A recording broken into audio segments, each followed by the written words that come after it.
Impeachment proceedings நடக்கிறதுக்கான வாய்ப்பே கிடையாது. திராவிட முன்னேற்ற கழகம், இந்தியா பிளாக் சேர்ந்து இம்பீச்மெண்ட் ப்ரொசீடிங்ஸை வச்சு அரசியல் பண்றதுக்கான செயல்முறையை தான் எடுத்துட்டு இருக்காங்க. அதுக்கு முன்னாடிலாம் பார்த்தீங்கன்னா அரசியல்ல அப்போசிஷன் பார்ட்டி எதிர்ப்பாங்க, லெஜிஸ்லேட்டிவ்ல இருக்கிறவங்களை எதிர்ப்பாங்க, எக்ஸிக்யூட்டிவ்ஸ் மேல குறை சொல்லுவாங்க. ஆனா Kesavananda Bharati versus state of Kerala அப்படி ஜட்மெண்ட் எடுத்து பார்த்தீங்கன்னா இண்டிபெண்டன்ஸ் ஆஃப் த ஜுடிஷியரி வந்து பேசிக் ஸ்ட்ரக்சர் ஆஃப் த கான்ஸ்டிடியூஷன்ல இருக்கக்கூடிய ஒரு விஷயம்.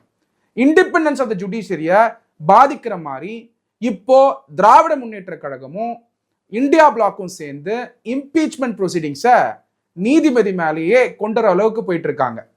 இந்த இம்பீச்மெண்ட் ப்ரொசீடிங்ஸை பத்தி சட்டமானவர்களும் சட்டத்துறையில் இருக்கிறவங்களும் அது மட்டும் இல்லாம ஏன் பொதுமக்களும் கண்டிப்பா தெரிஞ்சுக்கணும்.